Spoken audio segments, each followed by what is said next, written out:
ഏറ്റവും അനുഗ്രഹീതരായ പ്രിയപ്പെട്ടവരെ, ഇന്ന് ഒക്ടോബർ മാസം 1-ാം തീയതിയാണ്. ഏറെ നാളത്തെ പ്രാർത്ഥനയുടെയും ഒരുക്കത്തിൻ്റെയും ഭാഗമായി 3-ാം വർഷത്തെ നിയോഗ പ്രാർത്ഥന നമ്മൾ നടത്തി പ്രാർത്ഥിക്കുകയാണ്. ഇതിൽ പങ്കെടുത്ത് പ്രാർത്ഥിക്കുന്ന ലക്ഷക്കണക്കിന് വ്യക്തികൾ, കുടുംബങ്ങൾ, യുവതി യുവാക്കൾ, കുഞ്ഞുങ്ങൾ ഓരോരുത്തരുമുണ്ട്. എല്ലാവരെയും സന്തോഷത്തോടും പ്രതീക്ഷയോടും കൂടെ സ്വാഗതം ചെയ്യുകയാണ്. ഈ നിയോഗ പ്രാർത്ഥനയിൽ വചനം കേട്ട് പ്രാർത്ഥിക്കാൻ നിങ്ങൾ തയ്യാറാകുമ്പോൾ ഒരു കാര്യം ഉറപ്പാണ്: ദൈവത്തിൽ നിന്നൊരത്ഭുതം നടക്കാൻ കൊതിയോടെയുള്ളൊരു മനസ്സ്, പ്രതീക്ഷയുള്ള ഒരു മനസ്സ്, ദാഹമുള്ള ഒരു ഹൃദയം, ഇതെല്ലാമായിട്ടാണ് നമ്മൾ ഇരിക്കുന്നത്. ഒരിക്കൽ കൂടി ആവർത്തിക്കാം. ഇന്നലെ ഞാൻ സൂചിപ്പിച്ചു, ചുമ്മാ ഒരു പ്രോഗ്രാമല്ല ഇത്, ഒരു ചടങ്ങിൻ്റെ ഭാഗമായി നടത്തുവല്ല. പ്രാർത്ഥിച്ച് ഒരുങ്ങി ആഗ്രഹത്തോടെ, വിശ്വാസത്തോടെ, പ്രതീക്ഷയോടെ നടത്തുന്ന ഒരു ശുശ്രൂഷയാണിത്. പ്രിയപ്പെട്ടവരെ, നിങ്ങൾ 3 നിയോഗങ്ങൾ ഈ 1-ാം തീയതി, ഒന്നെങ്കിൽ നിങ്ങൾ ഇന്നലെ അത് എഴുതി വച്ചിട്ടുണ്ടാകും, ഇല്ലെങ്കിൽ ഇന്ന് എഴുതി 3 നിയോഗങ്ങൾ അക്കമിട്ട് 1, 2, 3 ഈ വർഷത്തെ നിയോഗ പ്രാർത്ഥനയിൽ ദൈവത്തിൻ്റെ അത്ഭുതം നടക്കുവാൻ ആഗ്രഹിച്ച് എഴുതി വയ്ക്കുക. 1, 2, 3 നിയോഗങ്ങൾ എഴുതി വച്ച് പ്രാർത്ഥിക്കുക. എന്നിട്ട് ഈ ദിവസം മുഴുവൻ പ്രാർത്ഥനയോടെ ഈ ദിവസം ചെലവഴിക്കുമ്പോൾ ഈ വചനം നിങ്ങളുടെ ശ്രദ്ധയിൽ കൊണ്ടുവരുവാണ്. അതിനു മുമ്പ് എൻ്റെ കൂടെ ഒന്ന് ഏറ്റുചൊല്ലിയൊന്ന് പ്രാർത്ഥിച്ചേ.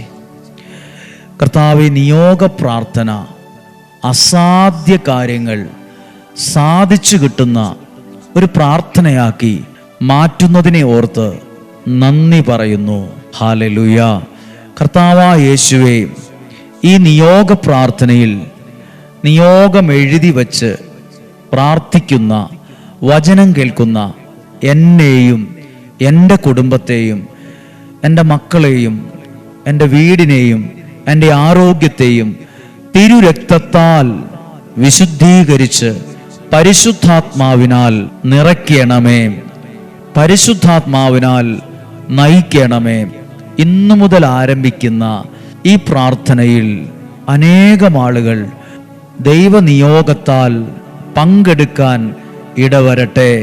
കർത്താവായ യേശുവേ, ഞങ്ങൾ നന്ദി പറയുന്നു. ഞങ്ങളെ അങ്ങ് സ്നേഹിക്കുന്നത് കൊണ്ടാണല്ലോ ഈ പ്രാർത്ഥനയിൽ പങ്കെടുക്കുന്നത്. അങ്ങ് ഞങ്ങളെ തെരഞ്ഞെടുത്തത് കൊണ്ടാണ് ഞങ്ങൾ ഈ പ്രാർത്ഥനയിൽ പങ്കെടുക്കുന്നതെന്ന് ഞങ്ങൾ വിശ്വസിക്കുന്നു. ഞങ്ങൾ വിശ്വസിക്കുന്നു.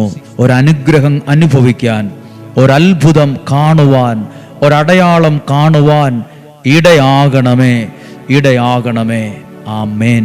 നിങ്ങൾ ഈ നിമിഷം നിയോഗ പ്രാർത്ഥന ആരംഭിക്കുവാണ്. ഇന്ന് ഒരു ദിവസം കേട്ടു, 10 ദിവസം കേട്ടില്ല.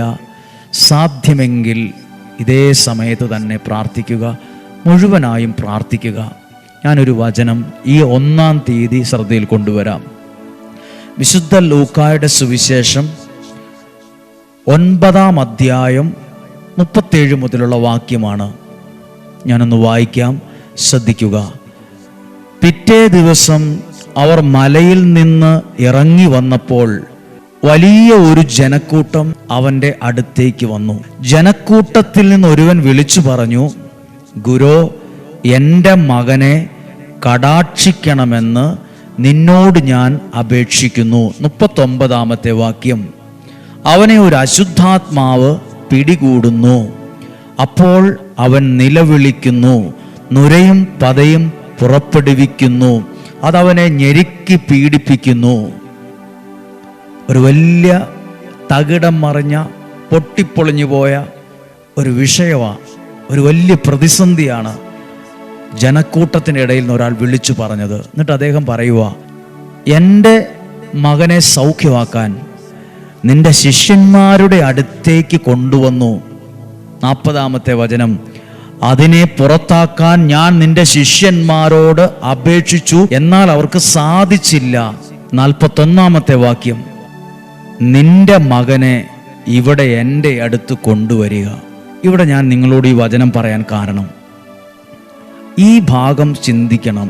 യേശു പറയുവാണ്, നിന്റെ മകനെ ഇവിടെ എൻ്റെ അടുത്ത് കൊണ്ടുവരിക. നമ്മൾ ആ പിതാവിനെ ഇച്ചിരി പഠിക്കാനുണ്ട്.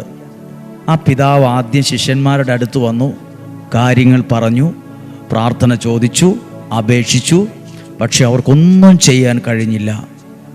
പക്ഷെ ആ പിതാവ് ഒരിക്കലും ഡൗൺ ആകുന്നില്ല, ഡെസ്പാകുന്നില്ല, മടുക്കുന്നില്ല, ഇല്ലെങ്കിൽ കുറ്റം പറഞ്ഞ് തിരിച്ചു പോകുന്നില്ല, വിമർശിക്കുന്നില്ല, ഇനി ഞാൻ പ്രാർത്ഥിക്കുന്നില്ലെന്ന് പറയുന്നില്ല. ആ പിതാവിന് ഒരു കാര്യം പഠിക്കാനുണ്ട്. പല പ്രാവശ്യം പ്രാർത്ഥിച്ചിട്ടും ഒന്നും നടന്നില്ലേലും പ്രതീക്ഷയോടെ വീണ്ടും പ്രാർത്ഥിച്ചു. നമ്മൾ പലരും ഒന്ന് പ്രാർത്ഥിച്ചു, രണ്ട് പ്രാർത്ഥിച്ചു, ഇനി നടന്നില്ല, ഇനി പ്രാർത്ഥിക്കുന്നില്ല, എനിക്കിതിലൊന്നും വിശ്വാസമില്ല, മനസ്സ് മടുത്തു, മനസ്സ് ഡൗൺ ആകുന്നു. ഇത്രയും നാൾ നമ്മൾ ആ പ്രാർത്ഥനയെക്കുറിച്ചൊന്നും നല്ലതാ പറഞ്ഞ് അന്നേരം ഇനി തൊട്ട് ഇതുകൊണ്ടൊന്നും കഥയില്ല കേട്ടോ, ഇതൊന്നും കാര്യമാകില്ല കേട്ടോ എന്നും പറഞ്ഞ് തള്ളിക്കളയും. എന്നാൽ ആ പിതാവ് പറയുവാണ്, എൻ്റെ ശിഷ്യന്മാർക്ക് കഴിഞ്ഞില്ലെങ്കിലും ഞാൻ പ്രതീക്ഷയോടെ വീണ്ടും പ്രാർത്ഥിക്കുന്നു.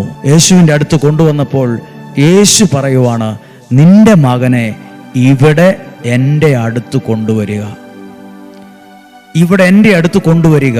പ്രിയപ്പെട്ടവരെ, അതാണ് നമ്മൾ ചെയ്യുന്നത്. ഒരുപക്ഷെ നമ്മൾ നാളുകളായി പ്രാർത്ഥിച്ചു, ഒരു ഉത്തരം കിട്ടിയില്ല. നാളുകളായി നമ്മൾ പല വിധത്തിൽ പ്രാർത്ഥിച്ചു, ഇനി എങ്ങനെയാ പ്രാർത്ഥിക്കേണ്ടതെന്ന് എനിക്ക് അറിയത്തില്ല. സാരമില്ല, ഈ പ്രാവശ്യം പ്രതീക്ഷയോടെ നമ്മൾ പ്രാർത്ഥിക്കാൻ ഉദ്ദേശിച്ച 3 നിയോഗങ്ങൾ, ആ 3 നിയോഗം എഴുതിയാൽ മതി. 3 നിയോഗം ആ അപ്പൻ തൻ്റെ മകനെ ഈ യേശുവിൻ്റെ അടുത്ത് കൊണ്ടുവന്ന പോലെ ഞാൻ പ്രാർത്ഥനയിൽ എൻ്റെ ആവശ്യങ്ങളെ ദൈവത്തിൻ്റെ സന്നിധിയിൽ ഏൽപ്പിക്കുകയാണ്, പ്രതീക്ഷയോടെ കൊണ്ടുവരികയാണ്, പ്രതീക്ഷയോടെ ഏൽപ്പിക്കുകയാണ്. ഇതാ എൻ്റെ പ്രാർത്ഥനയെ ഞാൻ നിൻ്റെ അടുത്ത് കൊണ്ടുവന്നിരിക്കുന്നു. ഇതാ എൻ്റെ ആ ആവശ്യത്തെ, അവസ്ഥയെ നിൻ്റെ കരങ്ങളിൽ ഏൽപ്പിക്കുന്നു, നിൻ്റെ കരങ്ങളിൽ ഏൽപ്പിക്കുന്നു, നിൻ്റെ കരങ്ങളിലേക്ക് ഏൽപ്പിച്ചു തരുന്നു. പ്രാർത്ഥിക്ക്. അങ്ങനെ ഏൽപ്പിച്ചു കൊടുത്തു. ആ പിതാവ് ഏൽപ്പിച്ചു കൊടുത്തതുപോലെ ഏൽപ്പിച്ചു കൊടുക്ക്. ഡിസ്കറേജ് ആവരുത്, മനസ്സ് മടുത്തു പോകല്, ഇതൊന്നും പ്രാർത്ഥിച്ചിട്ട് കാര്യമില്ലെന്ന് പറഞ്ഞ് പോകല്. ഇത് വില കൊടുത്ത് പ്രാർത്ഥിക്കുക. ഇതൊരു ചടങ്ങല്ല, ഒരു കാട്ടിക്കൂട്ടലല്ല. ഇത് മനസ്സും ഹൃദയവും ദൈവത്തിൽ അർപ്പിച്ച് ദൈവവചനത്തിലൂടെ പ്രാർത്ഥിക്കുന്ന ജീവനുള്ള പ്രാർത്ഥനയാണ്. അസാധ്യ കാര്യങ്ങളെ ദൈവം ഈ വചനത്തിലൂടെ സാധിച്ചു തരും. ഒരിക്കലും നടക്കുകയില്ലെന്ന് പറഞ്ഞ് തിരിച്ചു നടക്കുകയല്ല അപ്പൻ ചെയ്തത്. പ്രതീക്ഷയോടെ വീണ്ടും പ്രാർത്ഥിച്ചു. എന്തു സംഭവിച്ചു എന്ന് എഴുതിയിട്ടുണ്ട്. യേശുവിൻ്റെ അടുത്തേക്ക് വരുമ്പോൾ തന്നെ പിശാച് അവനെ നിലത്തു. അപ്പോൾ തന്നെ, അങ്ങനെ കൊണ്ടുവന്നപ്പോൾ തന്നെ അവിടെ വിടുതലുണ്ടായി. കൊണ്ടുവന്നപ്പോൾ തന്നെ അവിടെ ദൈവപ്രവൃത്തി ആരംഭിച്ചു. നിങ്ങളും വിശ്വാസത്തോടെ നിങ്ങളുടെ നിയോഗങ്ങൾ എഴുതി ദൈവത്തിൻ്റെ വചനത്തിൽ വെച്ച് പ്രാർത്ഥിക്കുമ്പോൾ അപ്പോൾ തന്നെ, ഇന്ന് തന്നെ, ഈ നിമിഷം തന്നെ ദൈവപ്രവൃത്തി സംഭവിക്കട്ടെ. ഈ നിമിഷം തന്നെ അത്ഭുതങ്ങൾ സംഭവിച്ചു തുടങ്ങട്ടെ. ഈ നിമിഷം തന്നെ അടയാളങ്ങൾ സംഭവിക്കട്ടെ. 43-ാമത്തെ വാക്യം അതിൻ്റെ മുകളിൽ എഴുതിയിട്ടുണ്ട്. യേശു അശുദ്ധാത്മാവിനെ ശാസിക്കുകയും കുട്ടിയെ സുഖപ്പെടുത്തി പിതാവിനെ ഏൽപ്പിക്കുകയും ചെയ്തു. ദൈവത്തിൻ്റെ മഹത്തായ ശക്തിയെക്കുറിച്ച് എല്ലാവരും അത്ഭുതപ്പെട്ടു. ദൈവത്തിൻ്റെ ശക്തിയെ പ്രാർത്ഥിക്കുന്ന ഓരോരുത്തരോടും പറയട്ടെ. ആ പിതാവ് ഇങ്ങനെ ചിന്തിച്ചായിരുന്നെങ്കിലോ, പ്രാർത്ഥിച്ചിട്ടൊന്നും കാര്യമില്ല, യേശു ക്രിസ്തുവിൻ്റെ ശിഷ്യന്മാരുടെ അടുത്ത് കൊണ്ടുപോയി ഞങ്ങളിങ്ങനെയൊക്കെ പ്രാർത്ഥിച്ചതാ, ഒരു ഗുണവും കിട്ടിയില്ല എന്നും പറഞ്ഞ് തിരിഞ്ഞു നടന്ന് പോയായിരുന്നെങ്കിൽ, ഡിസ്കറേജ് ആയിരുന്നെങ്കിൽ ഒരനുഗ്രഹവും കാണില്ലായിരുന്നു, ദൈവത്തിൻ്റെ അത്ഭുത ശക്തി മനസ്സിലാകില്ലായിരുന്നു. എന്നാൽ വീണ്ടും പ്രതീക്ഷയോടെ, കൊതിയോടെ, ദാഹത്തോടെ ആ പിതാവ് യേശുവിൻ്റെ അടുത്ത് വന്ന് പ്രാർത്ഥിച്ചതല്ലേ ഒരു വലിയ അത്ഭുതത്തിന് തുടക്കമായത്, ഒരു വലിയ അടയാളം അവിടെ ഉണ്ടായത്. അങ്ങനെയെങ്കിൽ ഈ വർഷത്തെ നിയോഗ പ്രാർത്ഥനയ്ക്ക് നമ്മൾ തുടക്കമിടുകയാണ്. കഴിഞ്ഞ പ്രാവശ്യം പ്രാർത്ഥിച്ചു, ദിവസവും ഡെയിലി ബ്ലെസ്സിങ് കണ്ടു, ഒരു ഗുണവും ഉണ്ടായില്ല, ഒന്നും ശരിയായില്ല, എൻ്റെ കുടുംബം അനുഗ്രഹിക്കപ്പെട്ടില്ല എന്നൊന്നും പറയരുത്. നിങ്ങൾ കണ്ടിട്ടുണ്ടോ ശക്തമായ കാറ്റടിക്കുമ്പോൾ മഴക്കാർ മാറിപ്പോകുന്നത്? ഇരുണ്ട് മൂടിയ മഴക്കാർ ഇങ്ങനെ കാണും. ശക്തമായ കാറ്റ് തുടരെ അടിക്കുമ്പോൾ അറിവും അനുഭവമുള്ളവർ പറയും, ഈ മഴക്കാർ കാറ്റ് കൊണ്ടോ എന്ന് പറയും. ശക്തമായ കാറ്റടിക്കുമ്പോൾ ആകാശത്തെ മഴക്കാർ മാറിപ്പോകും. ഇതുപോലെ ശക്തമായ പ്രാർത്ഥന ഉയരുമ്പോൾ അനുഗ്രഹത്തിന് തടസ്സമായി നിൽക്കുന്ന സകല ഇരുണ്ട് മൂടിയ മഴക്കാറുകൾ മാറി തുടങ്ങും. അവിടെ ദൈവപ്രവൃത്തി ആരംഭിച്ചു തുടങ്ങും. തെളിഞ്ഞാകാശം പോലെ ജീവിതത്തിൻ്റെ പ്രതീക്ഷകൾ തെളിഞ്ഞു വരും, അനുഗ്രഹം തെളിഞ്ഞു വരും, സൗഖ്യം തെളിഞ്ഞു വരും, വിടുതൽ തെളിഞ്ഞു വരും. ഒരടയാളമായി ഇത് മാറും. ഹല്ലേലൂയ.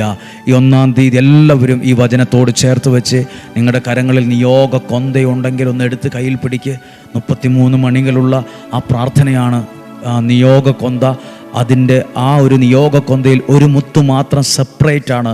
അതിൽ ഓരോ ദിവസവും കേൾക്കുന്ന വചനം പറയുക. കർത്താവേ, ഇന്ന് ഞാൻ കേട്ടത് വിശുദ്ധ ലൂക്കായുടെ സുവിശേഷം 9-ാം അധ്യായം 37 മുതലുള്ള വാക്യമാണ്. അവിടെ യേശു പറഞ്ഞു, നിന്റെ മകനെ ഇവിടെ എൻ്റെ അടുത്ത് കൊണ്ടുവരിക.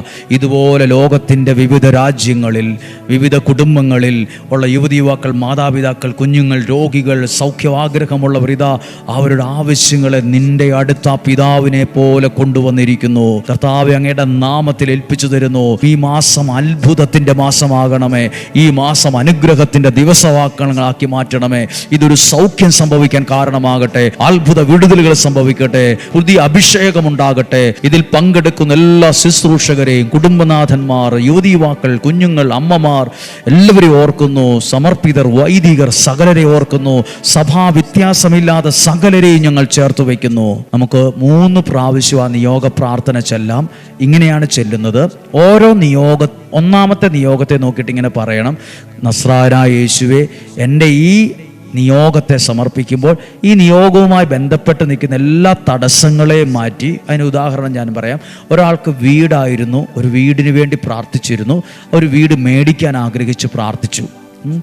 അപ്പോൾ അവർ പ്രാർത്ഥിച്ചത് ഇങ്ങനെയാണ്: നിയോഗപ്രകർത്താവെ, ഒരു വീട് മേടിക്കാൻ തടസ്സമായി നിൽക്കുന്ന എല്ലാ കാര്യങ്ങളെയും എടുത്തു മാറ്റി എൻ്റെ നിയോഗത്തെ സ്വീകരിച്ച് എനിക്ക് അത് സാധിച്ചു തരണമേ.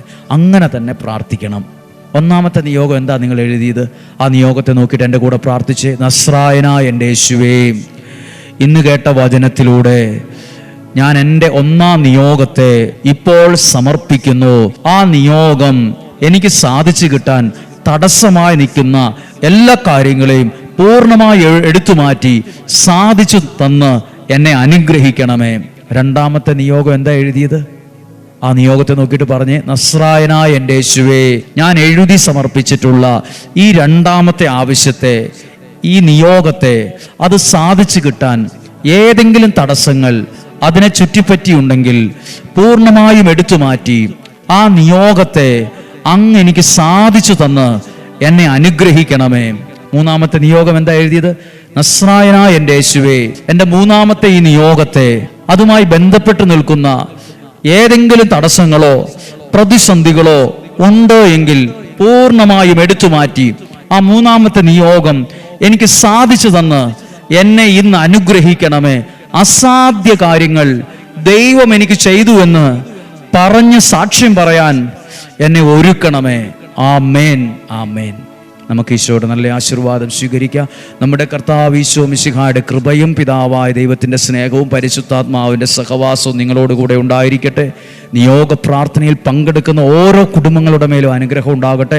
യുവതി യുവാക്കൾ, കുഞ്ഞുങ്ങൾ, മാതാപിതാക്കൾ, ഈ രോഗികളായിട്ടുള്ളവർ, കുഞ്ഞുങ്ങൾ എല്ലാവരെയും ഓർക്കുന്നു. സഭാ വ്യത്യാസമില്ലാതെ നിങ്ങൾ ഏത് സഭയിൽപ്പെട്ട ഒരാളാണെങ്കിലും, ഇത് മതത്തിൽപ്പെട്ട ഒരാളായാലും, ക്രിസ്തുവിൽ ഞങ്ങൾ നിങ്ങളെ സ്നേഹിച്ചുകൊണ്ട് നിങ്ങൾക്ക് വേണ്ടി പ്രാർത്ഥിക്കുന്നു.